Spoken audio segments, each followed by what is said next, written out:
Welcome to the First Unitarian Church of Cincinnati. Our urban community welcomes all with love, supports learning and spiritual growth, serves our wider community, and works for justice, equity, and inclusion. If you'd like to learn more about our community or any of our programs, please contact us at member-care@firstuu.com. Amid all the noise in our lives, we take this moment to sit in silence, to give thanks for another day, to give thanks for all those in our lives who have brought us warmth and love, to give thanks for the gift of life. We know we are on our pilgrimage here, but for a brief moment in time, let us open ourselves here now to the process of becoming more whole, of living more fully, of giving and forgiving more freely, of understanding more completely the meaning of our lives here on this earth.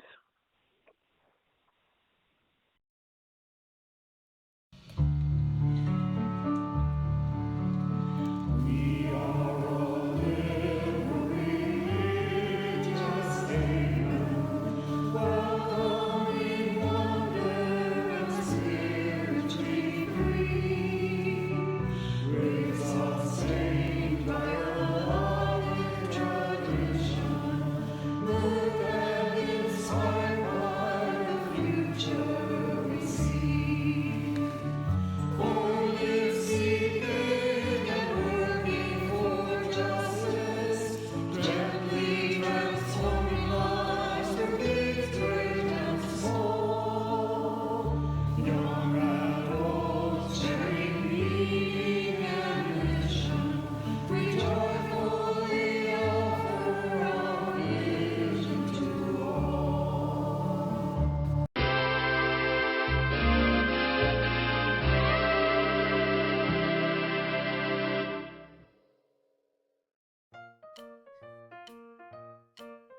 The Sad, Sad Monster by Dolores Costello.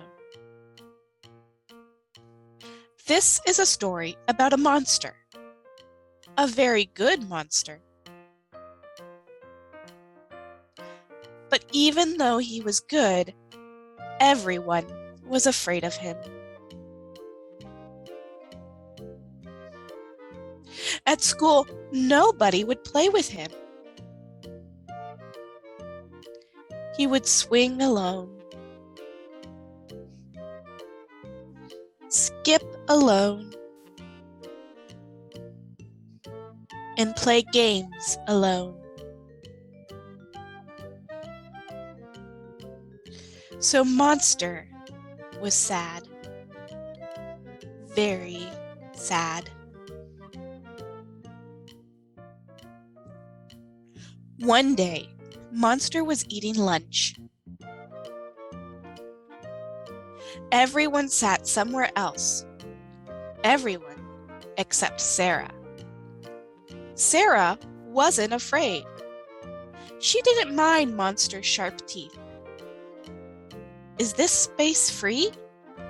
Yes. She very much wanted to swing with Monster. And skip.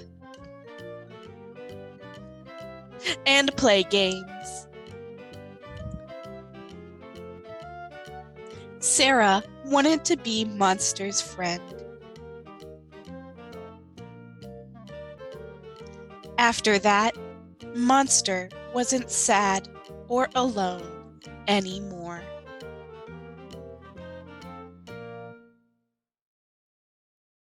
It's Labor Day weekend, which means it's back to school time. Some have already returned to school, and some haven't. Some don't go to school, and some never stopped. I'm wondering though, did you ever feel sad or lonely at school, at work, or in a new situation? I wonder, what do you do when you see someone sad and all alone?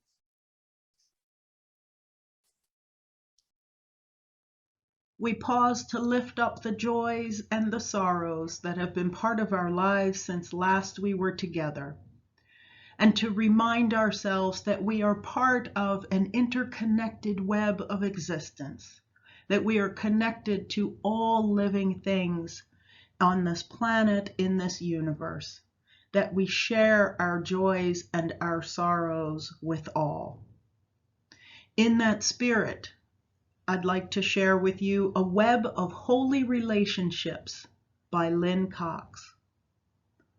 Spirit of life, who draws us together in a web of holy relationships, make your presence known with us and in us and among us. Remind us that we are not alone in history. Ignite us with the courage of the living tradition. Remind us that we are not alone in entering the future. Anchor us with patience and perseverance. Remind us that we are not alone in our times of grief and pain. Comfort us with your spirit manifest in human hands and voices. Remind us that we are not alone in joy and wonder. Inspire us to honor and extend the beauty we find in this world. Divine music of the universe, let our hearts beat in diverse and harmonious rhythms, cooperating with an everlasting dance of love. May we move with the rhythms of peace. May we move with the rhythms of compassion. May we move with the rhythms of justice. Source of stars and planets and water and land, open our hearts to all of our neighbors. Open our hearts to a renewal of faith. Open our hands to join together in the work ahead. So be it, blessed be, and amen. Please join me now in a moment of silent meditation, reflection, or prayer.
Each month, we designate a special cause or local service organization to receive our Sunday plate collections.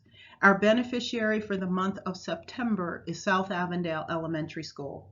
First Unitarian Church provides 2 programs at South Avondale to help increase literacy: a tutoring program and the I Love My Books bookstore program. Through tutoring, we assist kindergartners with reading and writing. Due to COVID, this year we're also assisting first graders. Tutors receive training before they start and follow an established curriculum. The donated funds help pay for this curriculum and all the materials needed for the tutoring program, as well as small incentives and reading-related gifts for the students. I Love My Books provides a chance for students to choose their own books to take home. It's sometimes hard for students of color to find books that feature people who look like them. That's why we use the money you donate to purchase books with more diverse characters and storylines. Our goal is to help students read more. If you'd like to be involved in either of these programs, please send a message to member-care@firstuu.com. If you'd like to donate today, you can donate electronically by texting the word GIVE to 513-717-7373. If you have access to our Breeze member care system, you can click on the Give Now button. On our website, firstuu.com, you can click Donate, or you can write a check to First Unitarian Church of Cincinnati with South Avondale Elementary written in the memo line. You can mail that check to 536 Linton Street, Cincinnati, Ohio, 45219. If this is your first time visiting us, though, we invite you to let the virtual offering plate pass you by. Our offering will now be gratefully received.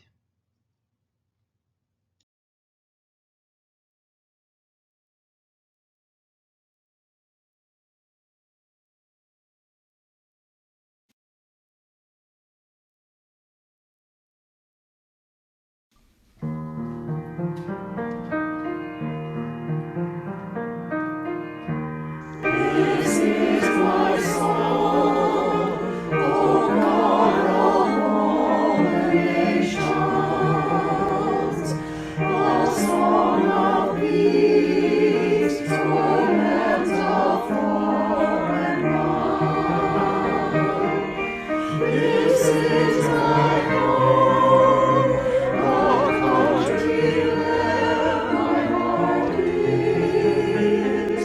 Here are my hopes, my dreams, my only shine.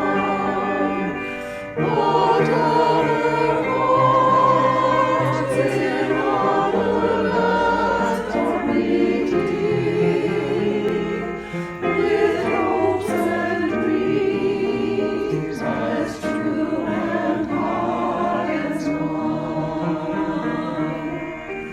My country's skies are bluer than the ocean, and starlight beams on clover leaf and pine. But other lands are sunlight too and golden, and skies are everywhere as blue as mine. Oh, hear my song, O God of all the nations, a song of peace for land and for mine.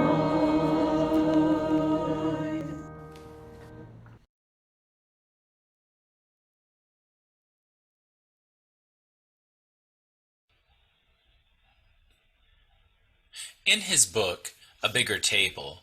Former Methodist, now self-described Unitarian Universalist minister and blogger John Pavlovitz outlines what he suggests are aspects of a progressive and liberal faith.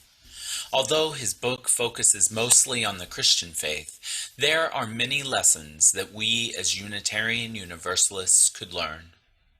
He proposes that the purpose of modern faith movements is to embody the principles of creating heaven on earth, a value I have indeed heard many UU congregations profess. To illustrate this, he uses the metaphor of the table, representing the imagined beloved community. It sits on top and is stabilized by 4 legs of hospitality, authenticity, diversity, and relationship. Now, I remember my childhood upbringing. I remember specifically my grandmother's kitchen table. It was a place where love lived. I learned to make my first cake there. It was an amazing carrot cake made from scratch and now still legendary in my family, even though I haven't made it in over 37 years. It was the table where family secrets were exposed and dissected, and where tears of joy and sorrow fell. It remains one of the places that my heart felt both fully seen and loved, not just tolerated. A place where even in my own closeted queerness, I was called to be my full, messy, and complex self. Anger, sadness, joy, hate, and gladness were all experienced at that kitchen table. In fact, I was blessed to be raised by a loving biological family that taught me to share that love with others. And now I know that biological families aren't everything. I have come to love and appreciate what my queer folks call our found families. These are often carefully cultivated people with whom we surround ourselves. Much like our biological families, our found families uplift us, aggravate us, challenge us, and restore us to our better selves. I recognize that my found family is really an attempt to reimagine and reclaim my grandmother's kitchen table. In fact, I now see that the faith movements around us, specifically our faith movement, is actually what Pavlovitz is writing about. They are the same thing. Faith communities are a kind of found family. Places where we are welcome to be our authentic selves, diverse in our own individuality, but bound together by deep relationships, messy, complex, and beautiful, all at the same time. I believe that Unitarian Universalism could be that kind of table that my grandmother encouraged and my queer family know. These could be tables that hold deep relationships that persist throughout the test of time, if only we tend to them. Upon my grandmother's passing, without a replacement table, my biological family feels more fragmented and disembodied. My found family has taken the place of that wonderful childhood experience that formed my appreciation for love. This shows me how important it is to tend to the table and the legs supporting our own faith movement. This is the point of John Pavlovitz's book. We, the community, must tend to the pillars of our table if we hope to keep it ever expanding and always relevant. Hospitality is one of the legs of those tables. As a queer man, I am all too familiar with the sense of being in someone's physical presence, yet somehow emotionally set apart. As Pavlovitz says in his book, the sense that our inclusion is highly provisional and only begrudgingly accepted is what tolerance feels like. And no one wants to be tolerated. This is our calling, to ensure all of our spaces at the table are actively welcoming and not simply tolerating. We must ask ourselves, are we providing places for people to see themselves in our leadership, in our religious education, in our music, in our justice work, in our worship services? This week, while attempting to reignite my Facebook ministry, I came across a practical reminder of this principle of welcoming over tolerating. One of our religious educators in Unitarian Universalist circles, C.B. Beale, posted a response on Facebook to an article that questioned the presence of children in worship service. In response, CB decided to ask the question to the community: at what point can a congregation prioritize presence and community building over hearing a couple of words that were missed over a squiggle and a giggle? As we re-emerge into being more physically present with one another, we may want to ask ourselves that very question. I invite you to look around if you are in the sanctuary, or if you're joining us virtually, imagine all of the other people looking into the camera at the same time. See those faces. See all of those bodies present. This is our community in all of its complexity. It is the essence of individuals coming together and understanding the power of the metaphorical bigger table. Another leg of the bigger table is that of authenticity. This is arguably where a community or faith movement says they are one thing and then ensures they are working to embody those commitments. One of my favorite quotes is from Dr. Cornell West that reads, "Justice is what love looks like in action." Since our faith movement tends to aggregate around the central tenet of love as one of our shared aspirations, I believe that we must also understand that in order to be seen as authentic to our faith, we must promote the embodiment of love as works of justice. This is often difficult for many of us, like me, who were raised with or still subscribe to a rigid understanding of separation of church and state. I remember in my African American political theology course in seminary being introduced to the concept that there is no separation between the sacred and the secular. I learned that insisting there is a firm separation between what we experience on Sundays and what we live out the rest of the week is a privilege not always extended to marginalized, specifically Black Americans, where religion has been used as a tool of oppression for centuries. This one imperfect world is all we have, and if we're going to manifest a bigger table, we are going to have to see that the lines of sacred and secular often inform one another and sometimes have been rendered after centuries of misuse as inseparable. This is why so much of the justice work of our association focuses heavily on secular policy and is done in conjunction with communities and organizations that are most harmed by those policies. Justice is what love looks like in action, and if we have authenticity in our faith movements, we must live our principles out. I would be very skeptical of a Unitarian Universalism where justice wasn't core. That type of ministry is a table built on a wobbly leg. One of our recent religious leaders, James Luther Adams, is often quoted as saying, "I call that church free which brings individuals into a caring, trusting fellowship. It is open to insight and conscious from every source. It bursts through rigid tradition, giving rise to new and living language, to new and broader fellowship. It aims to find unity in diversity, under the promptings of the Spirit that blows where it wishes and makes all things new." I only wish that my childhood religion could have so eloquently described what they called the Holy Spirit in this way.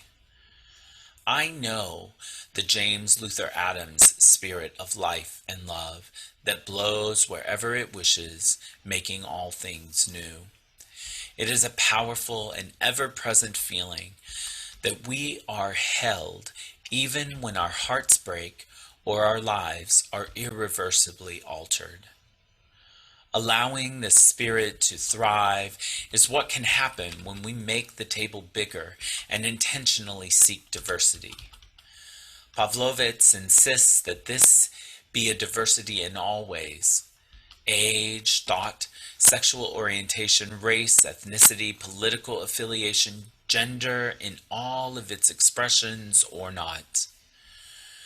This isn't just about ensuring diversity in our programs, printed materials, websites, our leadership, in our religious education, in our music, in our justice work, or even in our worship services. Instead, it is a kind of diversity that Pavlovitz defines as real diversity, needing to be a non-negotiable part of the bigger table.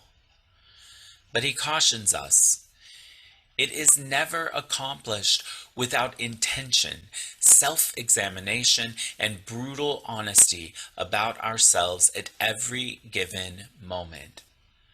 Ultimately, it is a lived diversity, or as he says, the daily bread of real, deep, mutually enriching relationships. And folks, it ain't easy. It means that we must endure the tension of creating comfortable space for another while simultaneously experiencing discomfort ourselves.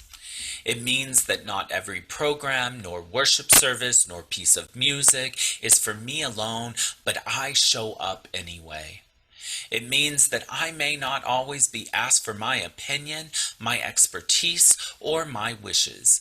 Instead, I may be asked to sit and deeply hear my tablemate, learn from their lived experiences, and process my reactions to those words in spaces more appropriate so as not to cause harm. We must sit in the spirit described by James Luther Adams and feel it as it makes us new. The final leg of our bigger table is relationship. For the past 2 years, I've served our Unitarian Universalist Association as one of the 9 commissioners assigned to the Commission on Appraisal. We are a group of lay leaders and clergy charged to review any function or activity in the association, which in our judgment will benefit from an independent review, and we are requested to report our conclusions directly to the regular General Assembly. Since our last publication in 2017, we've been researching and investigating the concept and application of covenants within our association. We have just recently published our findings for this past year's General Assembly. In our report, we focus on the praxis or day-to-day living of our covenants in our congregations and beyond. As our commission chairperson, Reverend Carol Thomas Sissel says, we promise each other certain behaviors and certain in common aspirations. A covenant is a mutual sacred promise between individuals or groups to stay in relationship, care about one another, and work together in good faith. In the Unitarian Universalist tradition, we seek to raise the we above the me, the community above the individual. This is our relationship leg, covenant as practical, embodied, and living. Covenants can be behavioral or aspirational.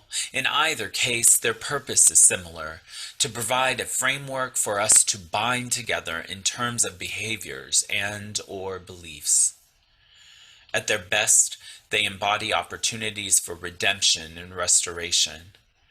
When times are difficult and covenants are broken, they provide practical maps and methods to encourage us to find a way to begin again in love. Pavlovitz frames this type of relationship in terms of the story of Rabbi Jesus and his disciples at his final Passover Seder, or what Christians refer to as the Last Supper. There, all of the disciples were present, including the one who would just hours later betray Jesus to the state, resulting in Jesus' death. Present too at the table was the disciple who would publicly deny knowing Jesus 3 times over. Pavlovitz states that this Seder table of Jesus is the proverbial bigger table, in practice. If done well, our table can be a table of second chances or 200th chances. It could be a table of grace. There, we don't ever lose our place, and we are never finished.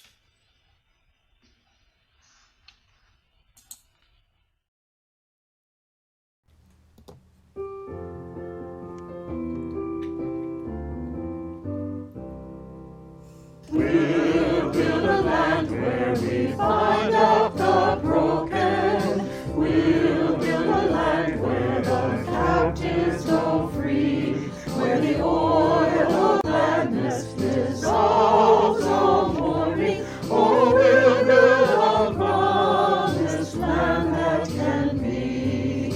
Come, build a land where sisters and brothers, anointed by God, made and created peace, where justice shall roll down like waters, and peace like an ever-flowing stream.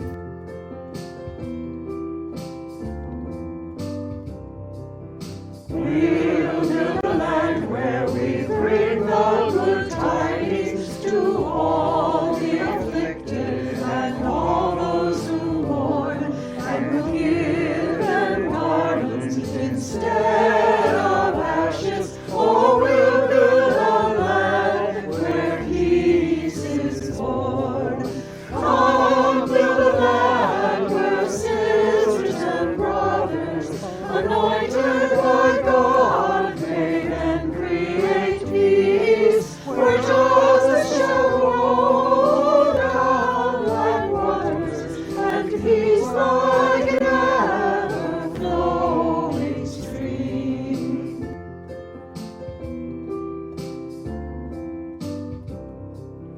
We'll build a land building up ancient cities, raising up devastations from old, restoring ruins of generations. Oh, we'll build a land of people so old.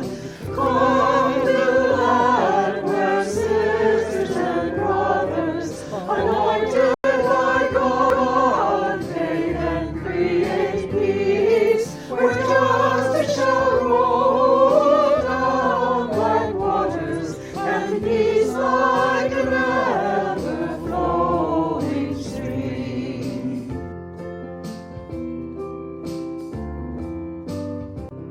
Come, build a land where the mantles of praises resound from spirits once faint and once weak, where like oaks of righteousness stand her people. Oh, come, build the land, my people we seek. Come, build a land where sisters and brothers, anointed by God, made and create peace, where justice shall roll down waters, and peace like an ever-flowing stream.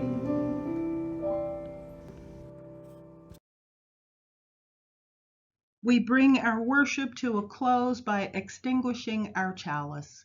We do so with these words by Elizabeth Sell Jones. Together we say, we extinguish this flame, but not the light of truth, the warmth of community, or the fire of commitment. These we carry in our hearts until we are together again. Go in peace.